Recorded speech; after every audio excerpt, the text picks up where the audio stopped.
Hello and welcome to Coffee Conversations from Roofer's Coffee Shop. My name is Heidi Ellsworth, and we are here with a very special conversation for the last Coffee Conversations of 2025.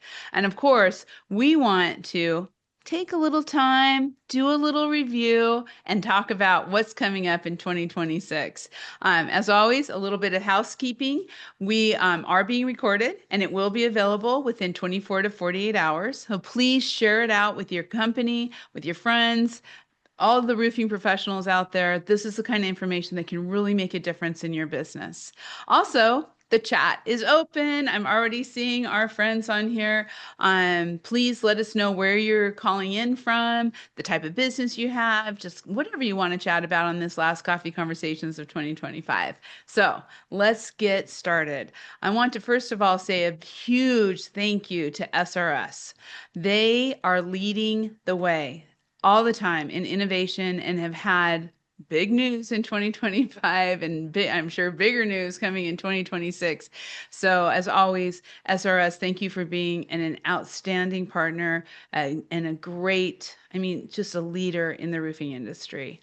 So I am so happy today to introduce our panel of friends who are here to really talk about what's happened. And of course, we couldn't do it without our friend Trent Cotney. Trent, welcome back to Coffee Conversations. Hey, Heidi, it's great to see you again. Glad we're able to kind of close it out here. This is going to be good. This is kind of fun, a little bit like a holiday party, Yeah. just in the morning without beverages, but we have our coffee. Um, can you introduce yourself and tell us a little bit about you? Sure, I'm Trent Cotney. I'm partner and construction team leader at Adams and Reese. It's a national law firm, but I also serve as general counsel for NRCA, Western States, FRSA, and a handful of other associations. I've been involved in the industry for almost 3 decades and very passionate about advocacy and doing what we can to protect our contractors, suppliers, and manufacturers. Yeah. I tell you what, you have done so much for the industry this year, really taken us through some difficult times. I'm excited to talk about that. And thank you, as always, for being here and everything that you do. It's Thank you. amazing. And I am really excited to welcome Elizabeth Hurst to Coffee Conversations. Elizabeth and I have worked together for several years, and it's just so cool to have you on today. Elizabeth, can you introduce yourself and tell us what you do with Sherwin-Williams? Sure. So I'm Elizabeth Hurst. As Heidi mentioned, I work for Sherwin-Williams. I think next year we'll make 15 years in the industrial coating space. My primary background is marketing and economics, and I've had a variety of roles both within our packaging divisions, our now coil division, as well as general industrial. And a lot of what I do is taking a look at external market indicators and also helping our sales team take advantage of unique, competitive, challenging environments. You have an insight into what's happening out there that really no one else does. So I'm excited to bring that to the conversation, both to recap and to look ahead. So, exciting stuff. Thank you so much for being here today. And Patrick Garcia, I am so excited to have you here today with SRS. Please introduce yourself and tell us what you do. Patrick Garcia. I'm responsible for digital engineering, AI, and innovation for SRS Distribution and Heritage. So as you know, we're three verticals: roofing, landscape, pool, and actually have to correct myself, four verticals with the GMS family now part of the SRS family. Now, first time caller, long time fan, I would say. Right, this is my rookie Yeah. coffee chat. But no, I'm truly excited to be here. Looking forward to the discussion today. Yeah, we're really proud and happy to have you here today, Patrick. You bring so much to the industry and so much innovation. This is going to be just a great conversation. So thank you. And I have to tell you, I am so honored and so excited to have Steve Little here. We have worked together very long time, a lot of disruption, a lot of innovation. I can't wait to hear what you have to say. Steve, welcome back to the show. Can you introduce yourself and tell us a little bit about all your different companies? Well, Heidi, thank you. And it's exciting to be with this great panel. What a great bunch of innovators we have for today.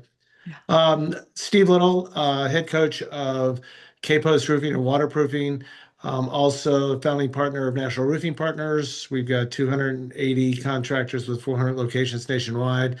I'm privileged to be able to sit on the NRCA board and very involved in the Center for Roofing through Alliance.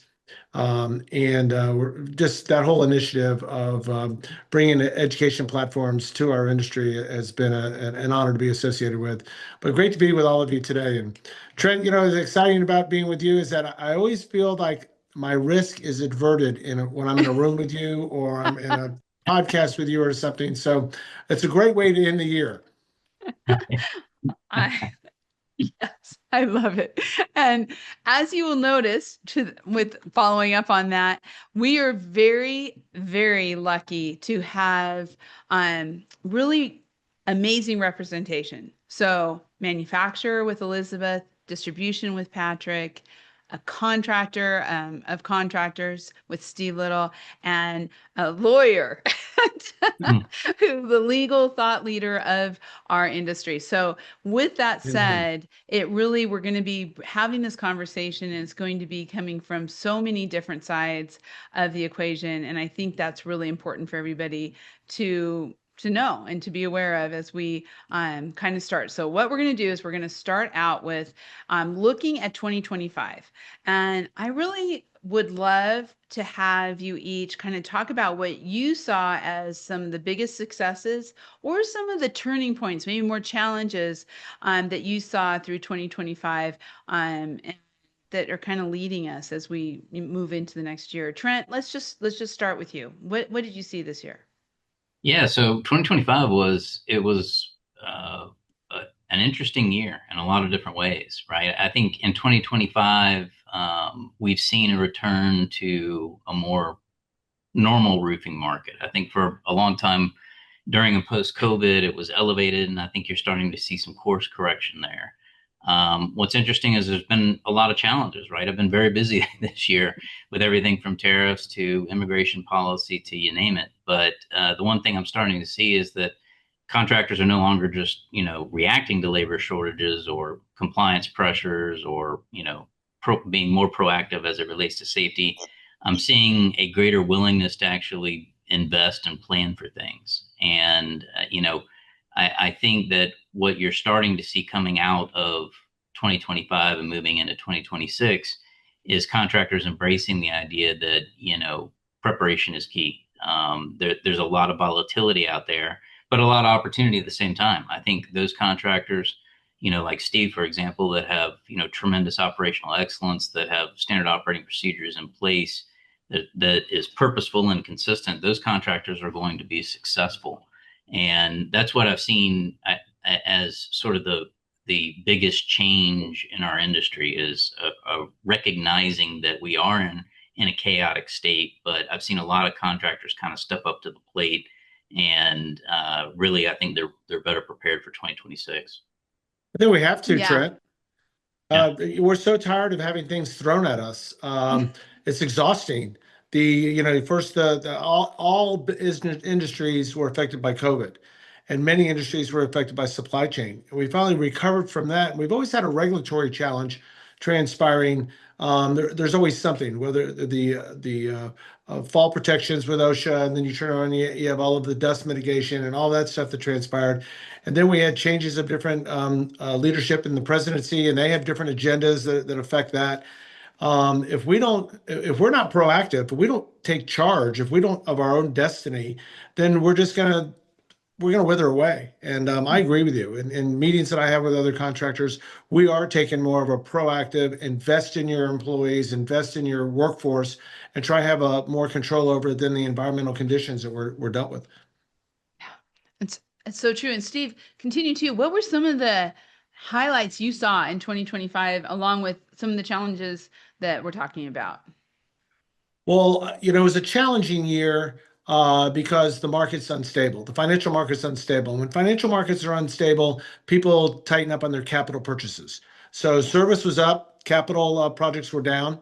When you look at bringing a couple other industries in here, when you bring ABC in, they'll tell you that from all the surveys that they've done, data centers and churches are up. Every other category is down. So it's very challenging in that regard. But us being in the service business, so we can pivot to the service side of the business and extend the life of the roofs and do coatings, do those kind of things. And so the financial side of our business was challenging this year. There's margin fade that's transpiring as all these data centers come on board. You've got less capacity to be able to handle the volume that's there. And so people are getting into the business that typically wouldn't be in that particular class of trade. So that's been challenging for us. The big beautiful bill was great because it opened up the 179 and accelerated depreciation. So it helped us really update equipment and maybe make some capital expenditures that we would not have made previously because the acceleration had stopped from the 2017 program. We've been challenged with the rhetoric, the noise of immigration, the noise, the fear that it's put into our immigration workforce. The reality is that 81% of construction across the United States, according to ABC, is constructed by immigrants.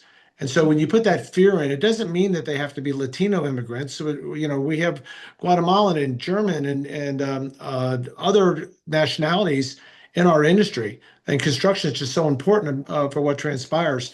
So that's been challenging. Our employees, they've had all this stuff thrown at them, and they're looking for stability. They're looking for routine. We haven't had the storms, at least in the North Texas, or I'm going to say the Southwest, that we've had historically. So the shingle business is off, which is made it a very interesting situation with so much PE in our business buying so many residential companies. They thought that they were buying X because they had years of storms. Then an environmental condition happened that there weren't the hurricanes and there weren't the storms that were predicted for this year. And so it's been challenging not only for the contractors, but our brethren, our supplier brethren that's there. I know that Patrick and Elizabeth are dealing with this on their side of it. Elizabeth's team has been very helpful in helping us in the coating side of the business and the industrial side. But Patrick's team has been challenged with not having the volume that they may have had in shingles that they may have had before. Now, I don't know either one of your revenues and your profit centers and stuff, but I can tell you as a buyer, I know in talking to the suppliers that call on us that they're having that. Yeah.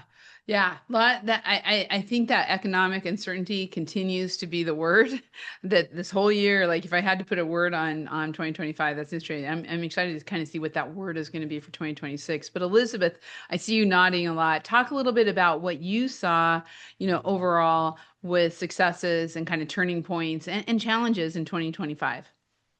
Yeah, I mean, I would echo what Steve and Trent were saying. I think there was a lot of people waiting with bated breath to see what was going to happen. There were all of these surprises, if you will, or uncertainty around what tariffs would do to the industry, what unemployment and labor looks like. I think unfortunately, economics is not always just, supply, demand, and here's the equation, right? You've got consumers, you've got people making subjective decisions based on their personal situations. And that changes the game a little bit. It makes things harder to predict and harder for businesses, I think, to get a handle on stuff. But a lot of our executive leadership, and I think a lot of leaders in the industry have kind of fallen back on the adage of control what you can control, right? Invest with a growth mindset, and it's all going to work out, right? At some point, it's going to shake out as long as you do what you need to be doing and focus on what you need to focus on. I think there definitely are some unique challenges that have caused people to pivot, or, I mean, Steve, you alluded people entering markets in that they may not have, wanted or even thought they would be good at. Or the experience. Yes, yeah. And I think years like this are really great for taking a step back and saying, kind of the Brian White's, the Michael Porter's, right, is what do we want to focus on? What do we want to say no to? And what do we want to focus on? Yeah. I do agree with you, Elizabeth, 100% on that. I like the word you mentioned, saying, it's an opportunity to step back because, everybody's right. Labor shortages, cost pressure, complexity remains a challenge, but it's the collaboration between manufacturers, distributors, and contractors is how this industry continues to move faster. So, even throughout those challenges, it affords us to take a step back and say, and especially the roofing industry, to Steve's point, there's, fragmentation of operations years ago that's now consolidating, but it's also forcing a more connected data-driven ecosystem across distribution contractors and manufacturers. And I think that's the biggest pivot and turning point that I see because of the challenges we're facing now. It's driving deeper conversations to say, hey, we're all important in this. How do we create a win-win-win mindset wherein if the manufacturers win, the distributor wins, the contractor wins, this whole industry moves forward. So I think that's what I'm seeing for us is, obviously technology is one of the components that leads to kind of better collaboration and scale. To Elizabeth's point, it's been a point of reflection on our side to say, well, how can we influence this whole industry to move?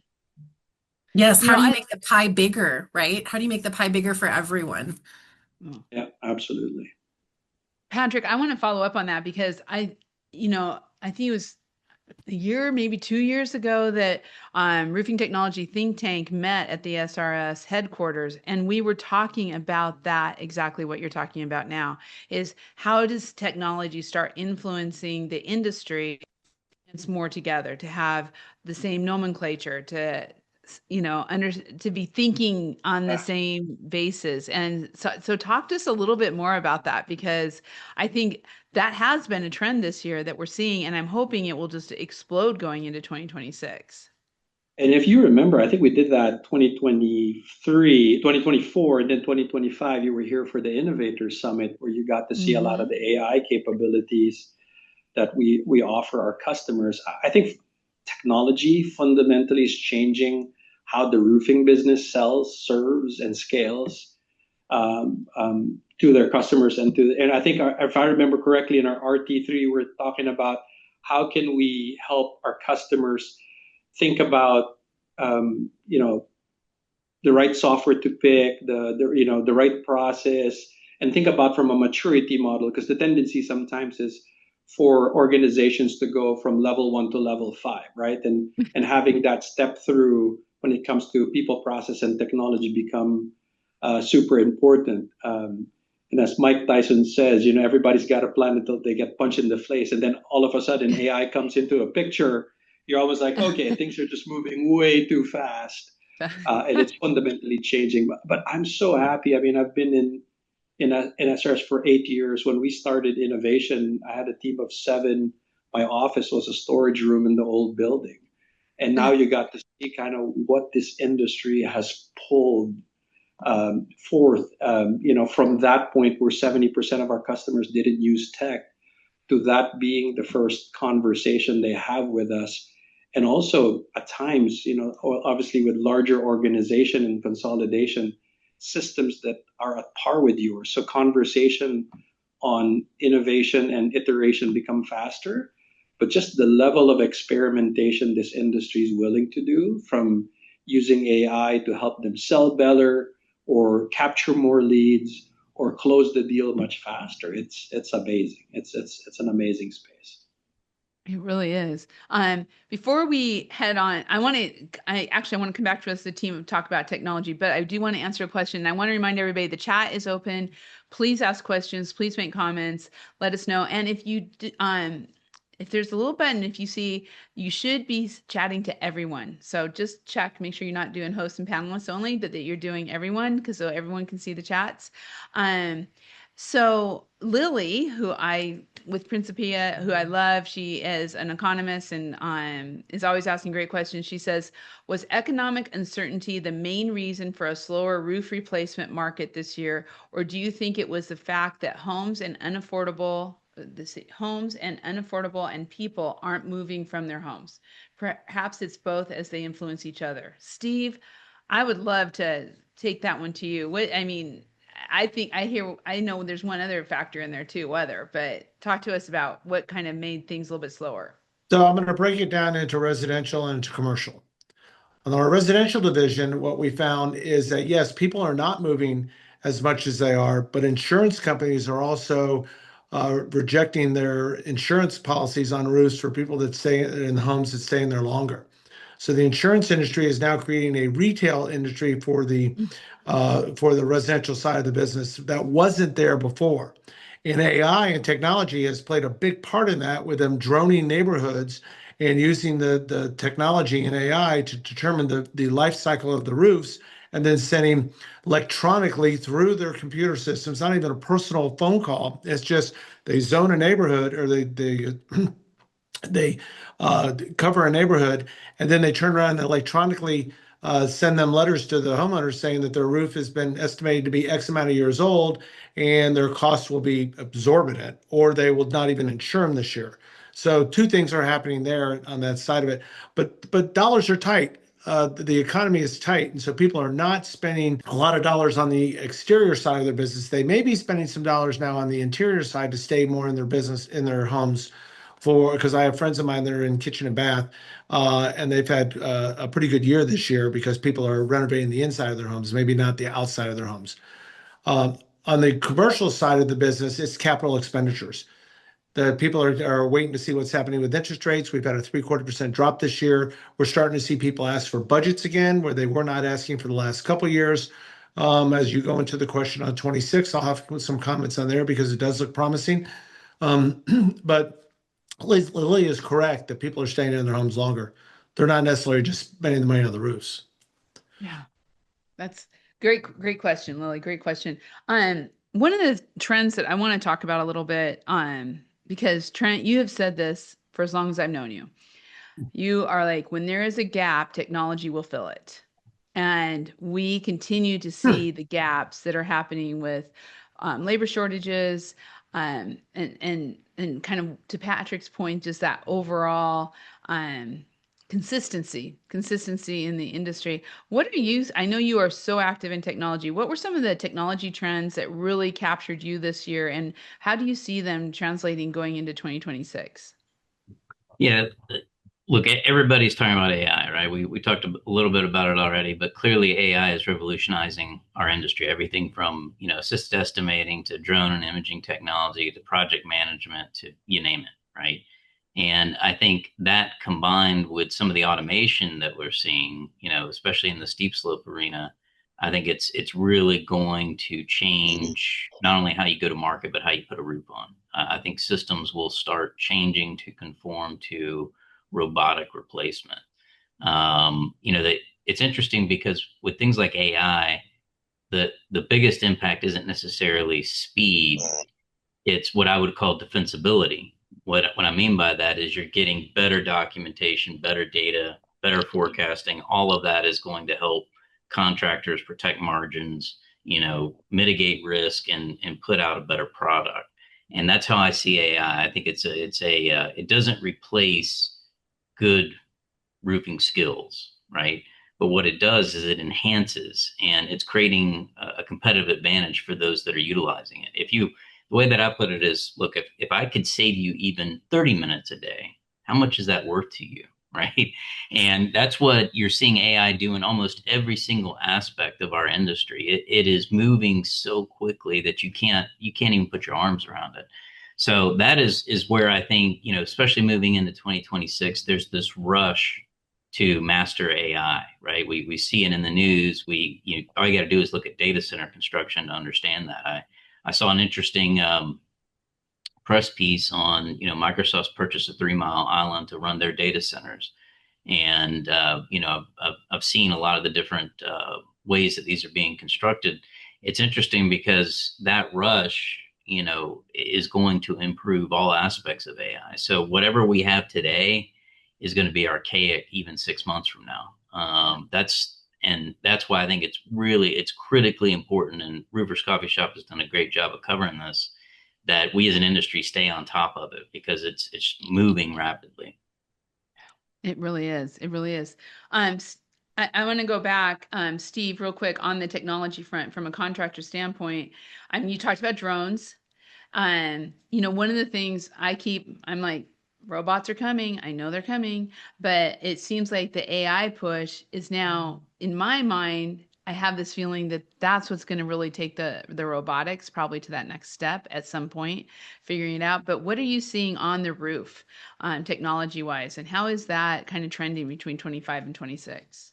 I have to tell you that manufacturing wise, I think Carlisle is the most sophisticated, innovative new systems manufacturers that are out there. I mean, they have a system called Rapid Lock that is like putting Velcro together on the roof. It eliminates all of the fasteners, it eliminates all of the adhesives, it does all of that stuff. And it's a little bit more expensive, but the time you take to get it done, the labor comes down. And that's just giving you, I'm not plugging Carl, I'm just saying from a manufacturing standpoint, who would thought would we be putting Velcro roofs down that have wind uplifts of 190? Okay, that made FM 90 standards. And then I'm watching Trent smile through this, but we're putting Velcro roofs on. I mean, it's amazing. But we've been using a Macadin from Suprema, which is a robotic installed modified machine now for about 5 years, and it's getting more and more sophisticated. You remember the Leicesters when they first came out and how much more sophisticated they are. So the manufacturers are working very hard to be innovative. I don't know that they're going to get the AI technology on the roof. They are going to move more toward robotics or better systems that are more environmentally friendly, as well as will reduce labor, which in turn will reduce costs across the board. Yeah. I don't know if you want me to talk any more about what's happening with AI from the residential side of the business. Some of that technology is creeping into the sales and marketing and customer management side of the commercial side of the business.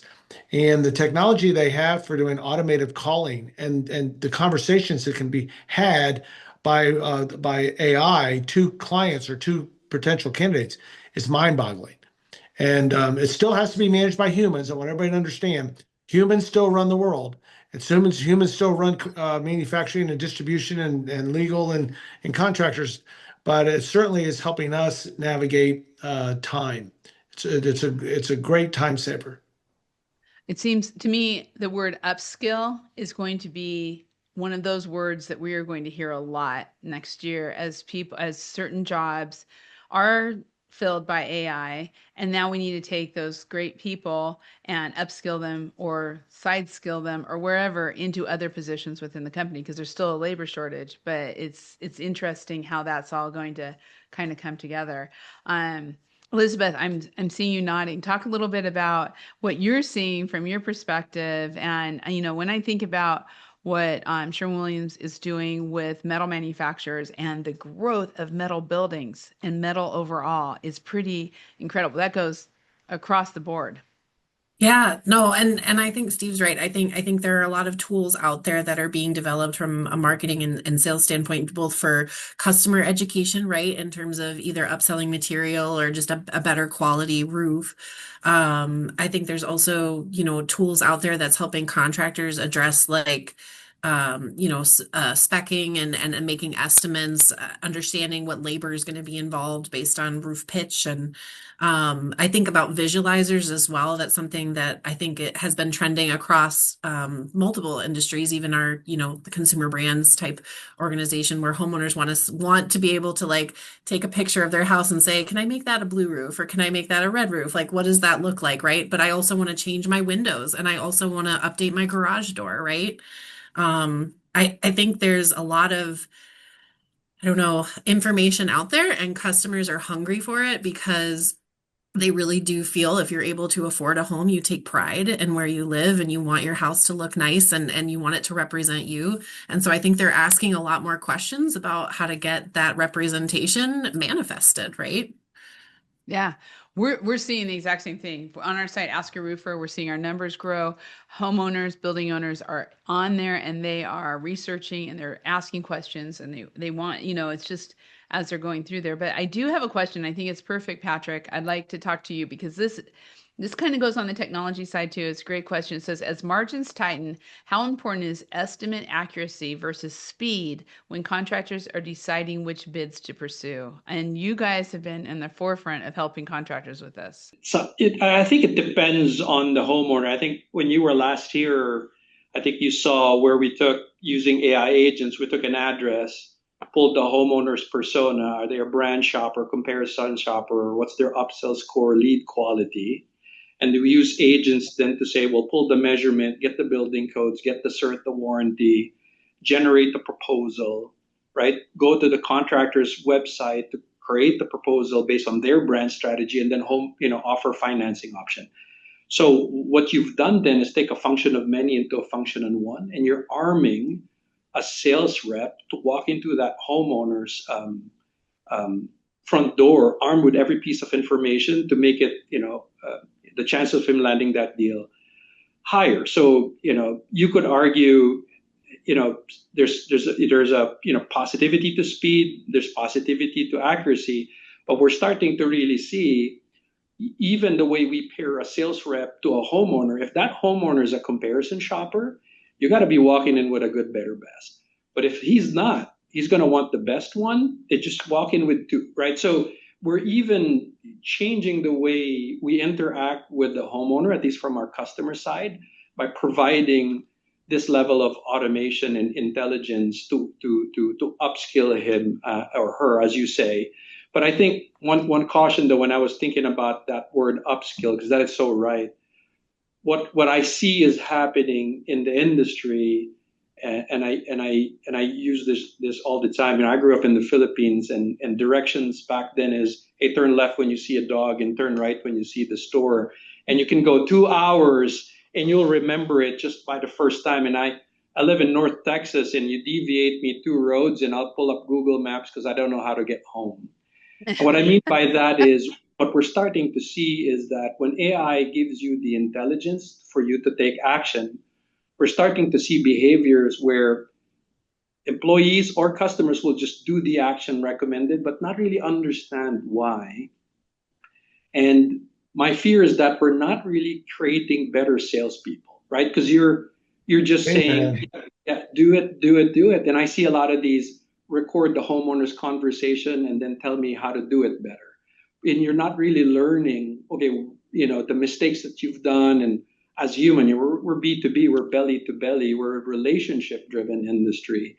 And my fear is that at one point that homeowner will have its own agent and say, hey, before I'll buy a roof off of you, you have to convince my AI agent. And so, you know what I mean? So I'm so happy to see the upskill side, the function of many to a function of one, and you have choices between speed and accuracy.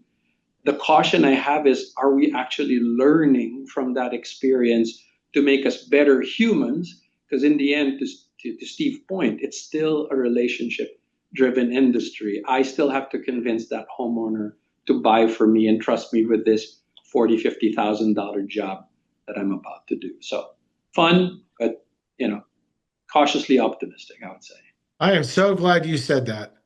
I think you are spot on. We have inexperienced buyers, more inexperienced buyers today than we've ever had on the commercial side of the business. And we have more experienced homeowners than we've ever had on the homeowner side of the business, because a homeowner will take the time to do the research where the commercial person is processing capital budgets or processing work orders, and they historically may have, the person that was in that position was a former contractor, a former roofer, somebody that had been in that industry for 10 years, and maybe they were more sophisticated enough because they had the information. Those people are now retiring, and we're having people, more administrators, more facilitators in positions making decisions. And they literally are going to ChatGPT to look up something. So that AI agent is that one that's representing them and helping them make a decision, because it's a facilitation job on the commercial side now in many cases, especially on the national basis. 100%. Yeah, we're concerned about AI agents making decisions for buyers. And I think that's why I'm just going to hop in on that one, Steve, too. I think that's why it's so important as an industry we get good information out, because we are finding the AI, little bots are loving Roofer's Coffee Shop and getting a lot of information there. And it's really, we take that very personal, that this is our job to make sure we're getting good information out there, because that's where they're going to be pulling it and that's where they're going to be coming from. And so for manufacturers or contractors or distributors or anybody who have really just said, well, we don't need to be online, we're not too worried. If you're not online, your story is not being told. And I think that is going to be a huge, as we move forward, people need to, kind of understand that's just part of it, making sure that they are getting their knowledge, their information, their wisdom out there in front of it. I We have do want two to go on. paradigm shifts happening right now, Heidi. We have two happening. We have robotics happening on one side, and we have AI systification on the other side. Yeah. Trent, would you agree? Absolutely. And I think they're both evolving at the same speed at the same time. Yeah. We have a question here from hello, Mr. Rizzo. I'm Jim Rizzo. Can you address how AI will affect process in commercial roofing from lead gen to estimating? Steve. Well, we're doing profiling in our commercial side as we're doing it in our residential side. And don't arrest me, Trent, when I say profiling, it's customer profiling to find out the sophistication of the buyer to understand how they are buying better. So we are using AI to do that. And there's multiple ways to go to business in the commercial side of the business. You can be a specialist on the roofing process that you do, the systems you put in place, and you go and you wherever that process is specified, you go to, and you are now part of that bid group, or you can sell and pick your classes of trade that you want to sell to. We choose to go to the selling side of the business. We don't bid every opportunity that comes from a client in a new construction scenario, but we do bid every opportunity that comes from a re-roof side of the business. We look to manage the building envelope for the client, so they have a one throat to choke type mindset. If there's water entering that building, we're the people that take care of it to prevent it. If it's still doing it after we fix it, we're the people to blame. So we want to take ownership of the client. If you manage the client and you take care of the client, and if you remember in everything that you do that the client is the boss, you have a very successful, sustainable business. The minute you think that your systems are better or your sales success you had the previous year are better, you are not a sustainable company. You have to be about the customer. And Patrick, I'd like to bring this question over to you too, because I know what SRS is doing right now on the commercial front is huge.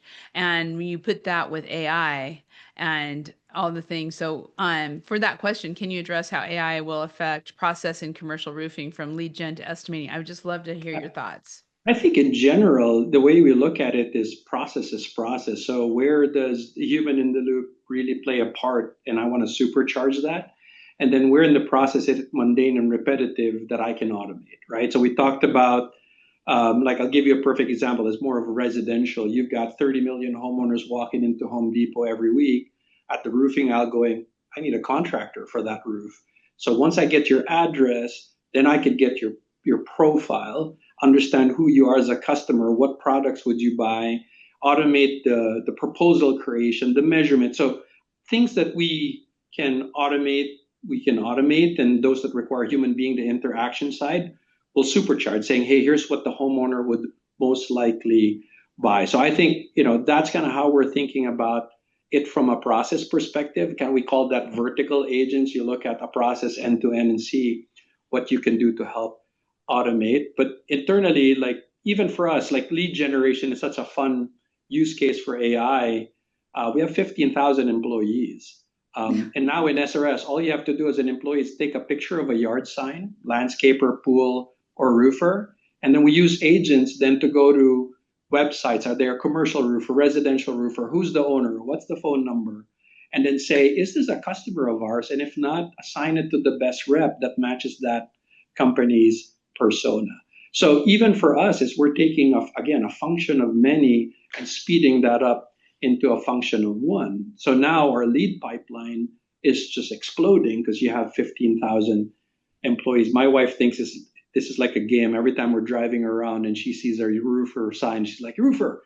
She takes a picture. So she's also playing a role in lead generation on our side. I think that's the mindset. Is it's not necessarily commercial, residential, or landscape or pool. You look at a process and you see which one is just, okay, I'm taking a roof measurement and I'm using formulas to create a material list.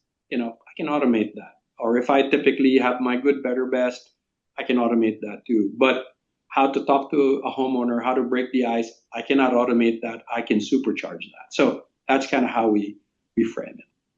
I love that. It's so funny too. I just have to point out Tracy Donnell's AI Otter is now leaving notes in the Right. chat. So I here we saw that are. pop up and I said, oh, wow.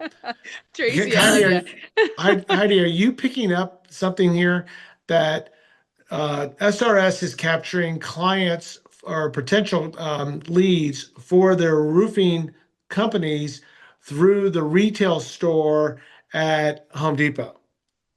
Yep. So the same thing just transpired on the commercial side of the business. Prologis is tied to now SRS through Home Depot because they're the largest real estate person for Home Depot. And so now anything that we do on a Prologis building, we buy through SRS. Do you see the largeness of these PE acquisitions and how all this is starting to tie together nationwide? I know Trent and I have talked about this at various shows that this is the PE acquiring roofers in the marketplace is one thing. Consolidation of suppliers is another. You'd now start tying them together to the end client that we all have, and it is an amazing transition shift that's happening in our business. Well, and I think it's, go ahead. Just want to say, no, completely agree. I mean, just the unlock of that, Steve. Imagine back then the effort you would have spent, the capital you would have spent to get a lead. Now you have, one of the most trusted brands, the fifth largest e-com platform in the world. Like Costco. Every time I walk by, I see Costco vacations, Costco this. So there's a level of brand trust that's there, and for us, from as we kind of expand our pro referral program, the unlock of that is tremendous, right? Here's a free lead, a good lead, and by the way, here's everything to help you arm to make sure you win that lead. And obviously, being a great SRS customer, it's a great feedback loop that we want to push more leads to you as an organization. So it makes better customers, happy homeowners. It's just that flywheel effect. It just keeps growing. Okay, this is great. And it kind of goes so that takeaway from Wayne. Good morning, Wayne. From this morning, roofs are built by people, businesses are built with AI. That's a really good Wayne, point, Wayne. Really good. And I have to tell you, I'm taking some notes too, because as I'm hearing these, I'm like writing this down. It's so good. It takes people to run companies, Wayne. Yeah. Okay. It takes culture. Absolutely. Yeah. But the systems and processes can be enhanced. Yes, they can. And that's the thing that everybody's kind of looking at. I want to move real quick to Trent brought this up at the very beginning on trends. So I'm going to start with you, Trent. But I think it's really important is and actually, Elizabeth, you brought it up too, collaboration, inclusivity. I want to kind of talk about that because I see that as an ongoing trend. I'm working with both Trent and Steve. It's going to be 10 years. 10 years in 2026 for National Women in Roofing. And what we are talking about, and that just gave me chills a little bit, about inclusivity and collaboration, but really top of mind right now is immigration and kind of where in our Latino workforce and our friends, and what's happening there. So trending from 25, I want to kind of move towards 2026 because this hour is flying by. 2026 on what you kind of see in that realm and what contractors, what everybody should be kind of looking at as they're working on with their immigrant workforce. Yeah, and I think we've touched on it a little bit, but labor issues in 2025 have been by far the most dominant topic of conversation. And I think, the roofing industry has long depended on Latino professionals, right? But I think there's this growing understanding that inclusion has got to extend beyond labor and create a pathway into leadership. I think that means access to things like training and, safety education, basically showing how you can go from crew leader all the way up to, maybe a management position. And that is a discussion that I'm seeing that's happening more and more, right? Because the companies that are doing this, they're able to retain. And I know from being a business owner myself that, it's great to go out and hire new people, hire new crews, but retention is as important as hiring, right? Because if people are leaving you as quickly as you hire them, then you're losing the people that you need in order to make your business great.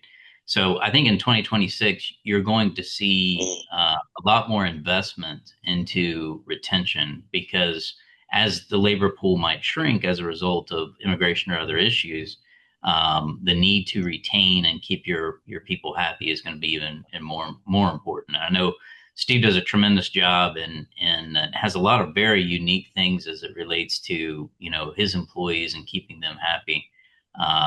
But I think those types of things are going to be important, not just from the contractor standpoint, but in distribution and manufacturing as well. Yeah. Elizabeth, I would love to hear from the manufacturing side and just overall with what you're seeing out there when we talk about workforce development, because it's not just contracting, it's also in manufacturing, it's in distribution, it's across the Yep. thing where whether it's immigrant workforce, the Latino culture, which is so strong, women, the next generation of young people, kind of what are some of the things you're seeing that way? Yeah, I mean, I could go a couple of different directions, but overall, I think Trent's right. I think there is a need to invest in retention because employees that leave after a year or 2 years, which unfortunately it is a trend. I don't think you have a lot of people that stay 15, 20 years at places Yeah. anymore. They jump. And that costs a business, right? That costs in terms of trainings, that costs in terms of culture. It can cost in terms of leadership and succession planning. Selfishly at Sherwin-Williams, I think we do a great job. We make a lot of efforts to both train individuals and get them out in the environment and meeting and networking and creating those long-lasting relationships. I think I worry for future generations if they're not feeling recognized or finding their identity within a workplace because Mhm. to go through life for 40, 50 years, right, without feeling like you belong somewhere is really hard. But yeah, I think it's important to invest in your people and make sure that they feel seen, they feel able to contribute and bring value to your organization. Yeah. And I think the stats and the analytics, everything out there you see for this next generation that is coming in is it's a different culture. You have to, I mean, and it's actually from everything we're seeing, it's good, right? They're very much about philanthropy, giving back, purpose and cause, flexibility. So a lot of it is working towards that. But how in the roofing industry that we're kind of still, I think, you want trends. I think we're struggling with that a little bit on how to really make that next leap. I mean, Trent and I were just sitting in the Western States, young, with the young professionals and saying, okay, how do we get them? MRCA has done a great job. So, Steve, what are you seeing that way with that next generation? You have to provide more than a job for people. You have to provide the word culture is just so misused sometimes. They have to feel like they're home. They spend more of their awake time with you than they spend with their own family. So you have to be able to create a purpose. We started off taking a sports theme from the very beginning. I took the head coach position. I've been more of a coach than a manager my entire life. But the idea behind it is that you were coaching the team to a win. And in doing that, you had to create career ladder for them. To understand in the field, you would start off as a laborer and you could go all the way up through the system, including being an estimator or a salesperson. We have people that are with our company that have been with us 15, 17 years that have been in a number of different spots, both Latino and Anglo. The male and female, we do not discriminate against anybody in the scenario. I'm not saying that for legal purposes for Trent. I'm saying it for the reality of we've built a hell of a team. And over 50% of our employees have been with us more than 10 years. We just celebrated our 22nd year, and it's by investing in them. We have programs at Cape Coast University that we take people through, and tied into that is the safety and English to Spanish, and helping them find move from their work permits and their green cards to citizenship. We brought Tom Shanahan in when he retired from the NRCA, and we created an FLI, which is a mini FEI program, a Future Executive Institute, that was one of the best programs the NRCA has ever done, and has really changed our industry by the generational change that they've incorporated with the leadership of non-roofing, but more business. We've done that here internally, and we have a four-semester process that we bring people in to speak on, as well as take them to the next level. You have to invest in your local association, so we empower our people to be part of it. I mean, Casey Troxler just got on the board of National Women in Roofing. Trent, I Yes. remember when you and I and Heidi were in the NRCA building, the first board meeting of the National Women in Roofing. And you and I looked at each other, Trent, during one of the breaks and said, hey, we're only going to be in a couple of these because these ladies got it. They know what they're doing.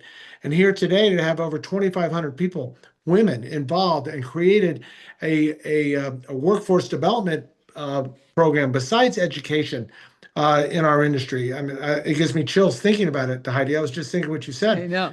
You have to invest. And I think that's what Trent and I have seen happening with the contractors this year. I'm hoping the manufacturing distribution side has seen it. The contractors are investing more in their business today because they have to. The business is becoming very sophisticated. In states that you have to get licensing, it's harder to business, but you still figure out a way to do it. In states that don't have licensing, the commercial business, you can put TPO down or coatings down without a problem. But the business is becoming too sophisticated. Risks are too strong. You have to reinvest in your business. Yeah.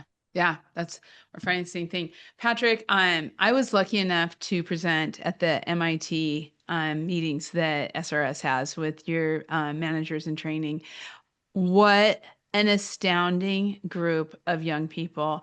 Can you kind of talk a little bit about that? And also your para-Latinos, just the Yeah. whole inclusivity and that workforce development. Honestly, as an immigrant myself, I'm lucky to work for an organization that's really empowering professionals to create, a real pathway to leadership, not just participation.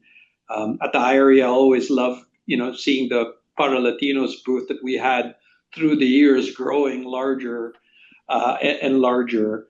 I think from if we're optimistic of 2026 could be a sonic boom, so much equity in people's home. If that gets unlocked, with that much demand, we're going to need every help we can get.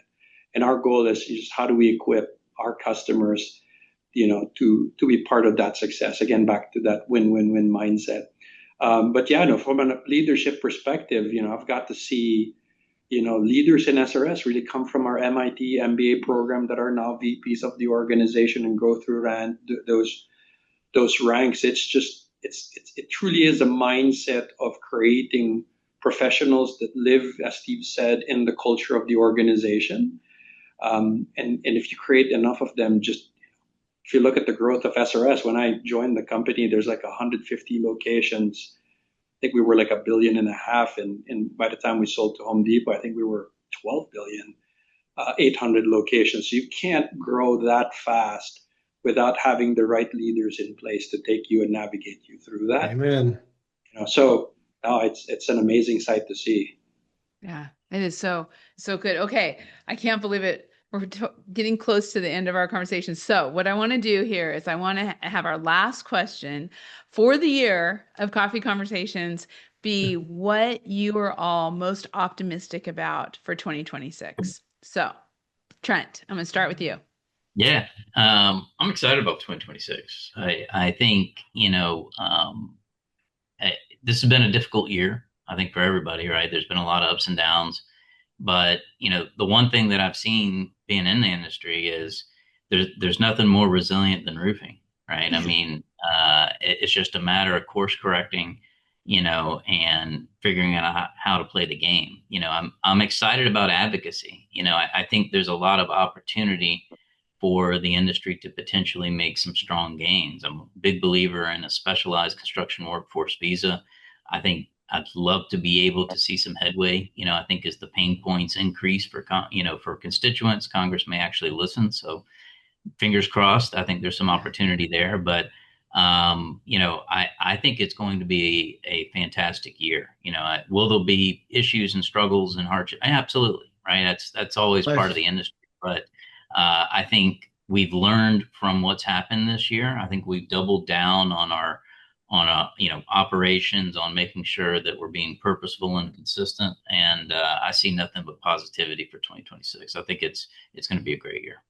I love that. Elizabeth. And I think there are investment dollars out there to go chase. I mean, there's always something to do, right? To stay busy and to capitalize on unique opportunities. So I know a lot of folks here at Sherwin-Williams were excited to get out into the market. IRE is coming up. I think you mentioned that, but then there's also IDA, which is the International Door Association. We have a lot of metal products primarily, but also other substrates too, where there's an opportunity to connect with people and make lasting partnerships. Yeah. The word I love from you today, Elizabeth, is collaboration. Mhm. A collaboration of everybody and the win-win-win. I think everybody has said that on here. Steve. I'm going to go down the industry association route here. What the Alliance and NRCA have done with Skills USA to introduce the roofing industry to the high schools and to the secondary schools. The work that the Center for Roofing has done with finishing the program for Clemson's 4-year, or excuse me, 4 a semester program. They get you a minor in college. We now are about to launch the Merit Shop apprenticeship program through NRCA, ABC, NCCER that will allow a ladder to happen. So Skills USA in high school apprenticeship, and then they can jump into college. Yeah, the NRCA does a great job with their Pro Cert program and the programs that they have in place. You can get a career in this industry on the field side that will pay you $75,000 to $125,000 a year and be part of food, water, and shelter. And it is so cool that there is this ladder that's already in place to do that when there's so much noise about college debt and all of those things that are out there.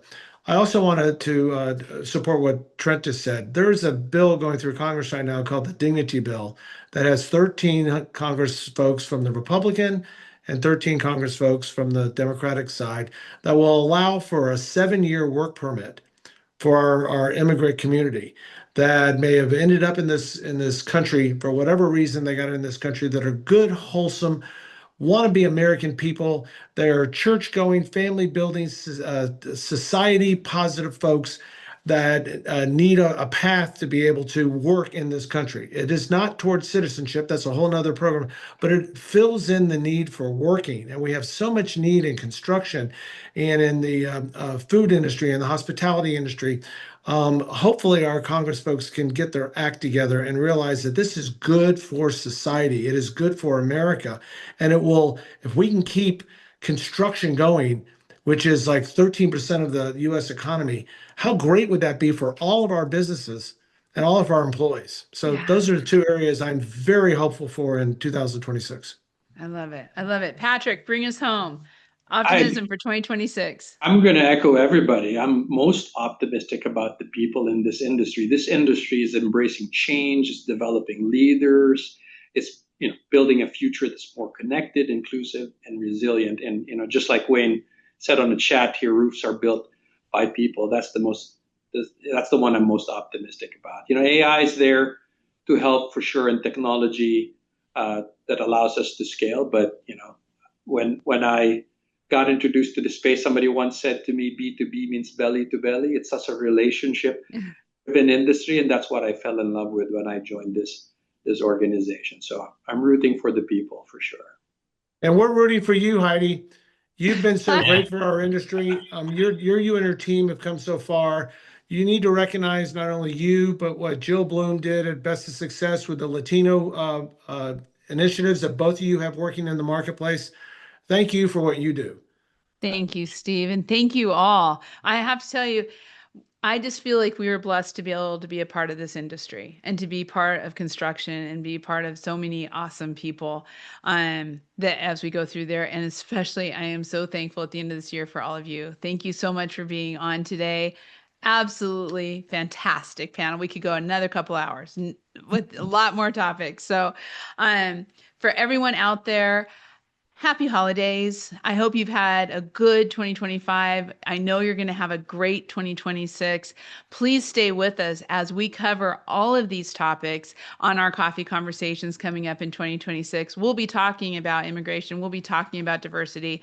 We take on the topics that sometimes other people don't want to, but we have the experts who love to talk about them. So let's keep talking. Great conversations going into the new year. I want to say a special thanks to SRS for everything they do, for sponsoring this, for just being pretty amazing. So Patrick, thank you. And thank you to everybody over there. Please join us. Our first coffee conversations of the new year is going to be with Southeast Labor. They're going to be talking about labor, immigration, across the board. It's going to be amazing. And that will be hosted by Megan Ellsworth. So we're starting the year with a bang with the next generation and talking about diversity, workforce, everything that we need to be talking about going into 2026. So love you all. Thank you so much. Have a great year, and we will see you in 2026.